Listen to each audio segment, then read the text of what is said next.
लगातार जो है किसान धरना प्रदर्शन कर रहे हैं। बीज कंपनी सीधे आरोप लगाए जा रहे हैं कि बीज कंपनियों के साथ मिलकर सरकार ने धोखा दिया है। क्यों? इसके अलावा यहाँ पे स्पिनिंग मिल बहुत बड़ी चला करती थी। इतिहास सीएम गहलोत को पता है। तो कहीं न कहीं किसान सीधे तौर पर खफा है सरकार से और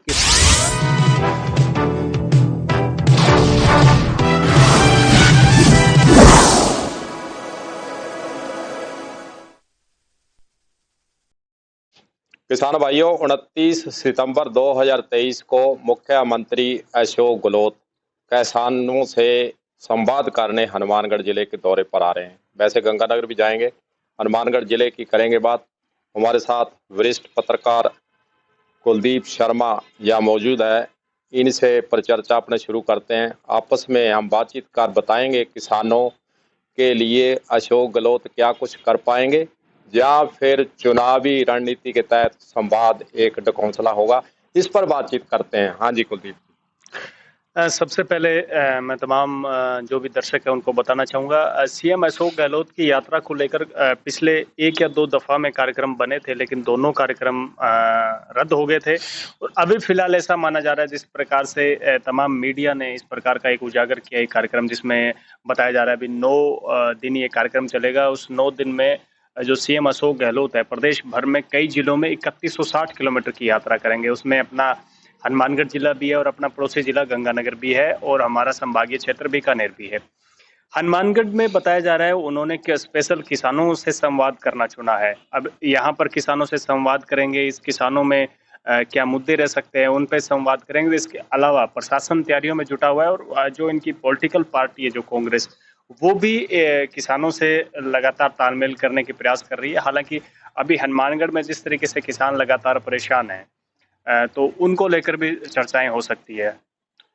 नहीं, इसमें संवाद की अगर बात करें तो ये विधानसभा चुनाव 2023 नजदीक है, उसी के मद्देनजर जो है संवाद का कार्यक्रम तमाम अशोक गहलोत के द्वारा अपने जो जितनी भी योजनाएं, अलग अलग योजनाएं, गैस की सब्सिडी की बात कर लें, चाहे मोबाइल की बात कर लें, चाहे हम अनेकों ऐसी योजनाओं की बात कर लें, उसके जरिए संवाद कर रहे हैं।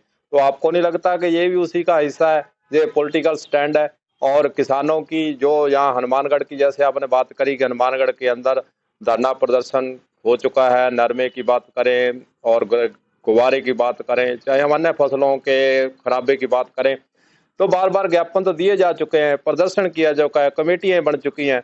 और अशोक गहलोत को ये पता नहीं है कि किसान क्या चाह रहे हैं। और हनुमानगढ़ जिला, गंगानगर जिला खास रूप से सिंचाई क्षेत्र जिला है, यहाँ पर अनेकों समस्याएं हैं और उन समस्याओं को लेकर सरकार के स्तर से पंजाब के अंदर एक सिंचाई मंत्री को भेज देना, फिर वो भी जमीन जो है नहरी इंदिरा गांधी नहर की दे आना और करना कुछ नहीं। आपको नहीं लगता कि ये चुनावी स्टैंड है?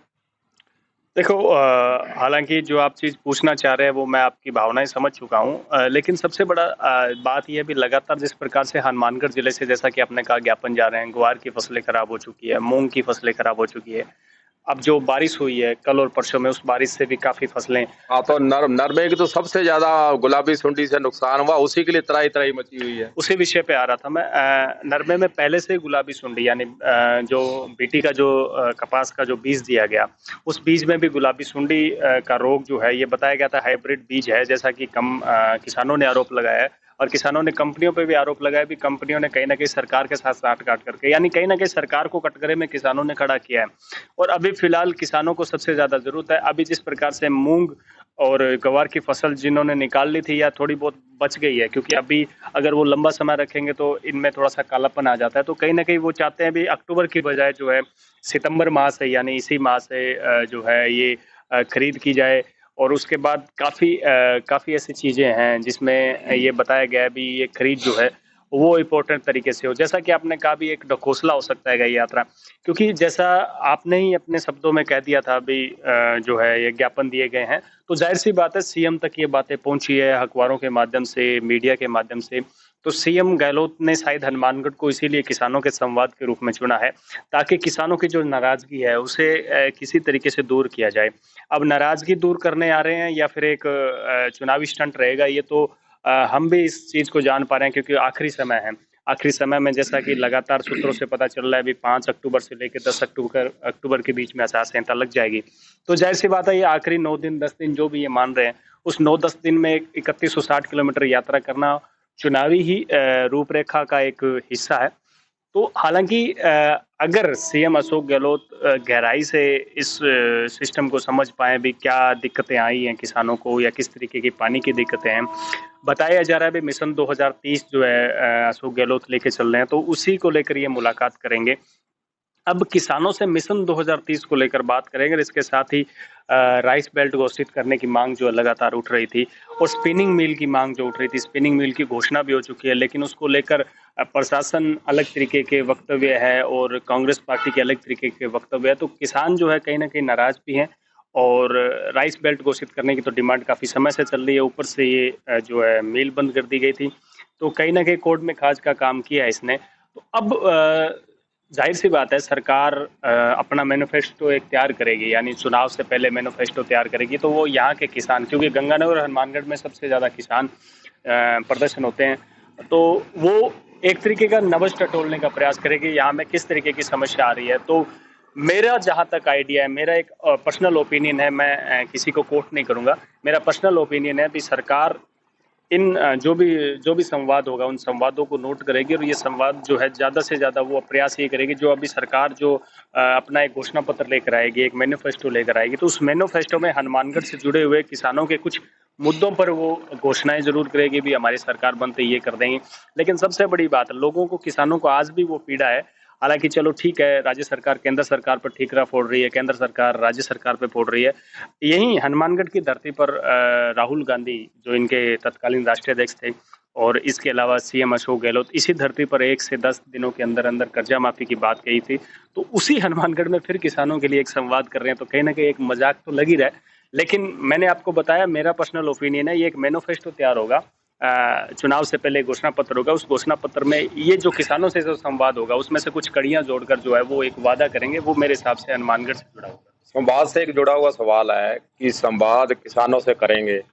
अब कांग्रेस के मुख्यमंत्री हैं, हालांकि मुख्यमंत्री शब्द जो होता है पूरे स्टेट के लिए होता है और सबके लिए मुख्यमंत्री होता है, लेकिन देखने में जाता है जब भी मुख्यमंत्री का कार्यक्रम आता है वहाँ कांग्रेस से जुड़े हुए नेता और कांग्रेस विचारधारा से जुड़े हुए, चाहे किसानों की बात कर लें, लेकिन अब क्या अशोक गहलोत दिया किसानों से संवाद, उसमें ये तो कहीं नहीं कहा कि कांग्रेस पार्टी से संबंधित किसान ही इसमें आएंगे, दूसरी पार्टियों जुड़े संबंध रखते हुए किसान वो भी आ सकते हैं, लेकिन देखने में ऐसा नहीं आता है। प्रशासन उन किसानों की पहले से सूची तैयार करेगा जो किसानों से संवाद करने वाले हैं, वो गिने चुने संवाद किसान नेता वही होंगे जो कांग्रेस पार्टी से संबंध है। तो आपको नहीं लगता कि ये अगर किसानों से संवाद करने आए हैं तो तमाम पार्टियों के नेताओं की लिस्ट बढ़नी चाहिए, उनकी जो समस्या है आखिर में हनुमानगढ़ जिला, गंगानगर जिला क्या चाहता है, किसानों के लिए कौन सी सुविधा चाहता है, कौन सी समस्या है, तो क्या ऐसी लिस्ट तैयार नहीं होनी चाहिए प्रशासन को? तमाम पार्टियों के जो भी संबंध है, किसान बड़े नेता हैं, उनकी लिस्ट बनाकर उनसे संवाद कराना चाहिए। इस पर आपकी क्या राय है? आपका सवाल थोड़ा लंबा था, लेकिन मैं आपका भावनाएं समझ चुका हूँ। असल में ये प्रशासन की गलती नहीं है, ये ऊपरी स्तर पर पार्टियों की गलती है। पार्टियों ने अपनी इकाइयाँ, जैसे अपने एक कह सकते हैं भी किसान संघ के नाम से या फिर किसान मोर्चा, जिस तरीके से अलग अलग जो है अपने अपने पार्टी के जो है कार्यकर्ताओं को, जो किसान हैं उन किसानों को उसमें जोड़ा गया है। तो ये कांग्रेस के लिए नहीं है, अपने बीजेपी पे अगर सवाल करेंगे, अन्यथा कोई और भी अपने यहाँ क्षेत्रीय पार्टी होगी तो वो भी किसानों को लेकर साथ चल रही होगी, इसमें कोई दो राय नहीं है। कोई भी पार्टी अगर यहाँ पे वसुंधरा राजे भी होती तो वो भी अगर कार्यक्रम कर रही होती तो बीजेपी से संबंधित ही किसान आते और उन्हीं को बुलाया जाता।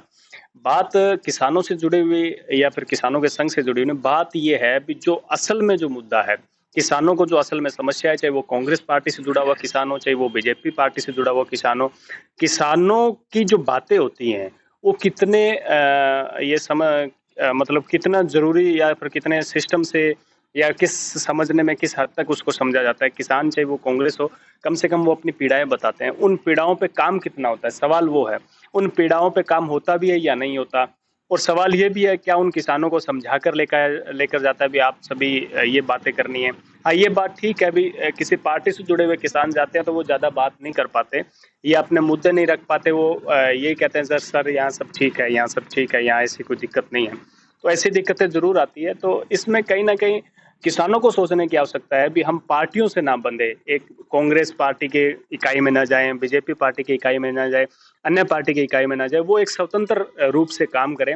क्योंकि आंदोलन में भी हमने देखा है कई दड़ों में किसान बटे हुए होते हैं, वो कहते हैं जी वो बीच ये में रोक अलग। रहा हूँ, पिछले दिनों ओम जंगू जो है जहाँ धरना प्रदर्शन करने आए, हालांकि कलेक्टर ने ज्ञापन नहीं लिया, उनको टाइम नहीं दिया, प्रशासन भी अपने स्तर पर अपने हिसाब से चलता है, किसानों की पीड़ा बहुत कम समझता है। तो मैंने वहां भी सलाह सवाल उनसे यही किया था कि आखिरकार अलग अलग गुटों में आकर ज्ञापन क्यों दिए जा रहे हैं, आप एक साझा मोर्चा बनाइए, साझा मोर्चा लड़ाई। अब जो 26 तारीख को यहाँ पर धरना लग रहा है, वो इकट्ठा सुना यही गया कि सभी जितने भी किसानों के अलग अलग पार्टियों से उन्होंने सभी ने मिलकर एक प्रेस कॉन्फ्रेंस किया और निर्णय लिया कि इकट्ठे लड़ाई लड़ेंगे। 26 तारीख को हनुमानगढ़ के अंदर कलेक्ट्रेट का घेराव किया जा रहा है, धरना प्रदर्शन महापड़ाव तमाम तरह की बातें आ रही हैं।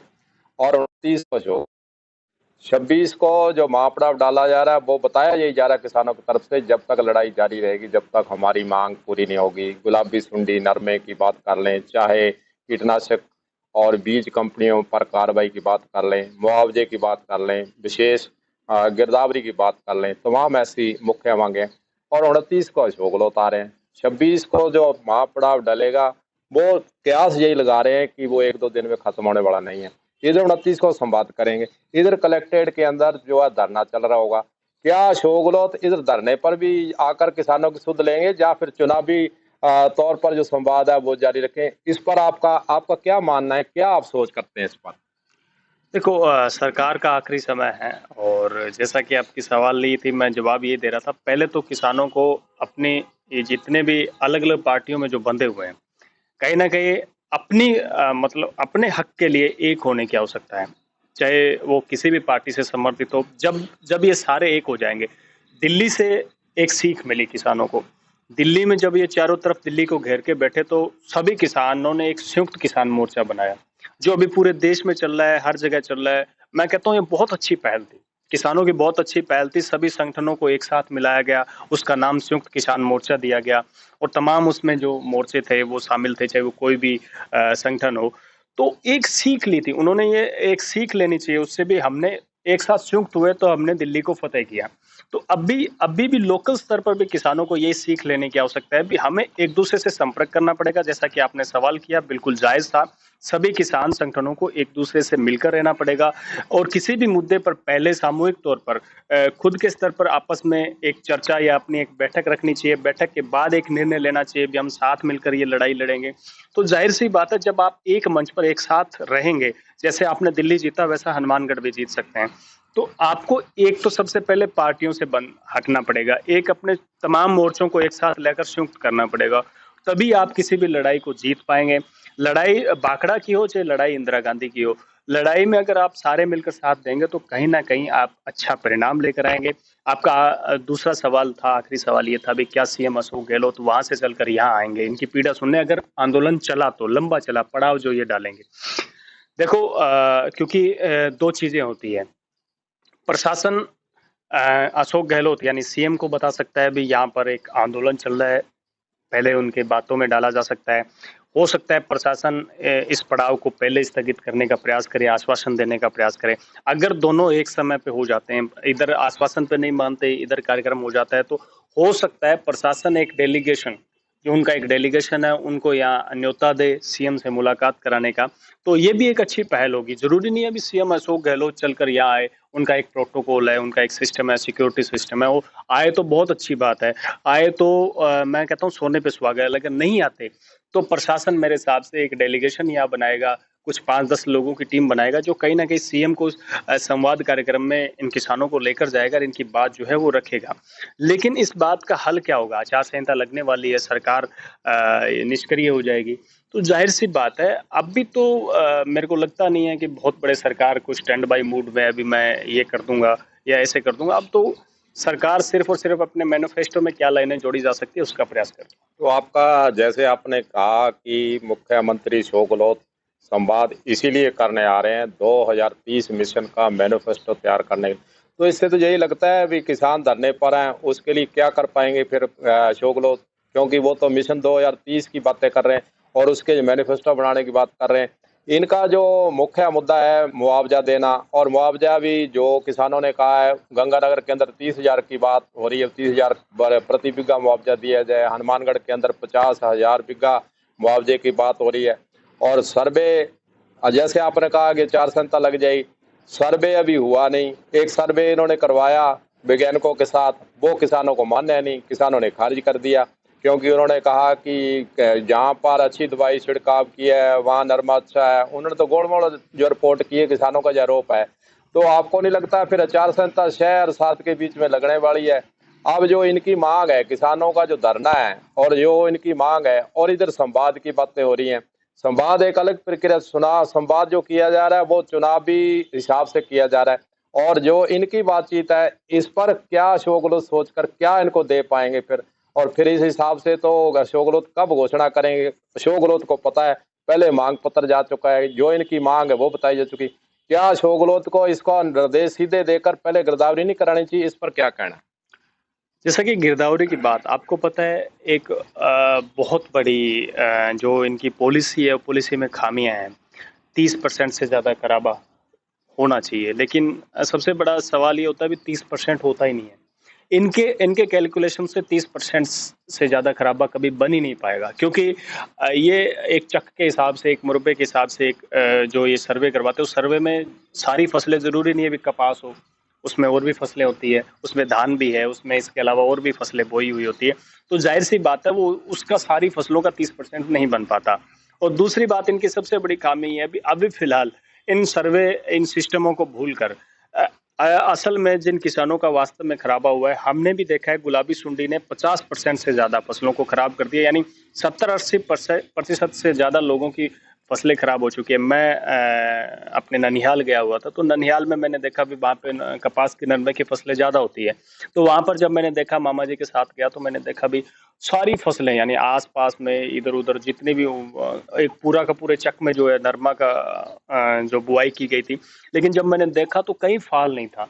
यानी मतलब जो लगना चाहिए, टिंडे लगने चाहिए, फाल लगना चाहिए, वो नहीं था। टिंडे के अंदर भी सुंडी है ना? तो उसमें इतनी खतरनाक तरीके से सुंडी है कि वो समझ में नहीं आ रहा। अब उसका जो लंबाई है वो 6 फीट से प्लस चली गई है, कईयों की तो अभी बरसात और अंधड़ की वजह से वो सारी नीचे गिर गए। पहले गुलाबी सुंडी ने मार लिया, ऊपर से इस बरसात ने जो हल्का फुल्का फाल कहीं कहीं लगा था वो भी नष्ट हो गया। तो कहीं ना कहीं किसान जो है 80%, यानी जैसा मैंने कहा 50% तो है ही, अगर ओवरऑल माने तो 50% प्लस जाएगा, लेकिन कई जगह तो 80-90% तक भी किसानों को नुकसान है। तो सरकार को इन नियमों को एक बार अलग कर कर किसानों को रियल तौर पे, जो किसान जो परेशान हुए हैं, तो उन्हें किसी ना किसी तरीके से, जी वो प्रधानमंत्री, ये जो इनका बीमा है, चाहे वो मुख्यमंत्री की तरफ से कोई बीमा होता है, राज्य सरकार और केंद्र सरकार दोनों को मिलकर कहीं ना कहीं इस पे काम करना चाहिए और किसानों को जो नुकसान हुआ है उसकी भरपाई करनी चाहिए। 29 को अशोक गहलोत आएंगे और इधर किसानों का धरना चलेगा, जो इनकी मांग है, क्योंकि ये 4 तो 6-7 के बाद लगनी है। अभी अशोक गहलोत के हाथ में है मुआवजे की घोषणा करनी। अंतिम सवाल यही है, अपने वीडियो को समाप्त करेंगे, कि क्या अशोक गहलोत 29 को जब हनुमानगढ़ के अंदर किसानों से संवाद करेंगे, और इधर हो सकता है धरना लंबा चले, धरना चल रहा होगा, तो क्या कोई आपको लगता है कि घोषणा कर सकते हैं, या फिर चुनावी वर्ष के दौरान 2030 मिशन तक ही बात सीमित रहेगी? घोषणा करने की, मुझे जहाँ तक मेरा अनुभव कहता है, घोषणा नहीं होगी, किसी प्रकार की घोषणा नहीं होगी। एक उन्होंने 9 दिन का एक कार्यक्रम रखा है जिसमें 3160 किलोमीटर वो चलेंगे। यहाँ कोई घोषणा नहीं होने वाली है, यहाँ सिर्फ ये लोगों के मनों को पढ़ेंगे। जैसा मैंने आपको बताया भी, यहाँ हनुमानगढ़ में इंडस्ट्रीज एरिया नहीं है, गंगानगर में सबसे ज्यादा है। तो गंगानगर में उन्होंने पॉइंट चुना व्यापारी और उद्यमी। भाई व्यापारी और उद्यमियों से अगर चर्चा करनी है तो सबसे बेस्ट जगह है गंगानगर। अगर यहाँ इंडस्ट्रीज एरिया नहीं है, तो अगर किसानों से बढ़िया चर्चा करनी है, क्योंकि राइस बेल्ट के लिए लगातार मांग कर रहा है, इसके अलावा यहाँ पे स्पिनिंग मिल बहुत बड़ी चला करती थी, इतिहास सीएम गहलोत को पता है, तो उन्हें ये पता है भी अगर किसानों से बात कर रहे हैं तो उचित जगह हनुमानगढ़ है। तो इसी तरीके से अलग अलग जगह पे उन्होंने अलग अलग मतलब एक कैटेगरी को चुना है, जिस कैटेगरी से ये बात करेंगे। तो जाहिर सी बात है, अभी फिलहाल ये सभी का मन टटोल रहे हैं। 3160 किलोमीटर की यात्रा में मेरा जो अनुभव कहता है वो यही है, ये जितने भी पॉइंट यहाँ से उठाएंगे वो मैनिफेस्टो में आएंगे। और अभी फिलहाल जो है आगे आने वाले घोषणा पत्र की तैयारियां चल रही है। इसके अलावा कोई घोषणा मेरे को लगता नहीं है, क्योंकि जो घोषणाएं हुई हैं, स्पिनिंग मिल वो नहीं चल पाई, और इसके अलावा राइस बेल्ट के लिए लगातार प्रयास कर रहे थे। और इसके अलावा लगातार जो है किसान धरना प्रदर्शन कर रहे हैं। बीज कंपनी सीधे आरोप लगाए जा रहे हैं, बीज कंपनियों के साथ मिलकर सरकार ने धोखा दिया है। क्यों दिया है? कि बीज कंपनियों ने अपनी थैलियों के ऊपर, जैसा कि किसानों का आरोप है, मेरा नहीं है, किसानों का आरोप है भी हाइब्रिड लिखा गया, उसके बावजूद भी वो हाइब्रिड नहीं है। प्लस BT2 के जो बीज में साफ कहा गया था इसमें सुंडी का प्रकोप नहीं होगा, लेकिन सुंडी है। इसके अलावा बहुत सारी जो कीटनाशक दवाएं हैं जिनका इस्तेमाल करने से बल्कि जिस चीज के लिए इस्तेमाल किया गया था उसको नुकसान कम हुआ और फसल को ज्यादा नुकसान हुआ। बहुत सारे कीटनाशकों दवाइयों के सैंपल भी फेल हुए जिनको सार्वजनिक नहीं किया गया। तो कहीं ना कहीं किसान सीधे तौर पर खफा है सरकार से, और किसान जो है बीज कंपनियों और इनके अलावा जो है वो सीधे तौर पर उनको भी सरकार को भी कटघरे में ले रहे हैं। तो किसान भाइयों, 29 तारीख को अशोक गहलोत हनुमानगढ़ में किसानों से करेंगे संवाद, और इधर 26 सितंबर को अपनी मांगों को लेकर कलेक्ट्रेट पर किसान डाल रहे महापड़ाव। देखते हैं महापड़ाव के अंदर क्या निकलकर सामने आता है, और अशोक गहलोत के द्वारा जो संवाद किया जा रहा है और विधानसभा चुनाव 2023 नजदीक है उसको देखते हुए संवाद किया जा रहा है, उसके अंदर क्या कोई घोषणा करते हैं जहां मात्र चुनावी संवाद के तहत ही जैसे सीमित रहता है। तो कमेंट्स बॉक्स में आप अपने विचार जरूर लिखिए, और आपको जब वीडियो कैसा लगा और किसानों की समस्याओं पर आप क्या सोचते हैं इसके बारे में जरूर लिखिए। तो सभी हम जो श्रोता इस वीडियो को देखेंगे उन सभी को धन्यवाद देंगे कि आप ज़्यादा से ज़्यादा इस वीडियो को आगे से आगे शेयर भी करें और लोगों को भेजें, ताकि किसानों की समस्याओं को हम और अच्छे तरीके से आगे भी उठा सकें। तो सभी को दोनों की तरफ से हमारे नमस्कार।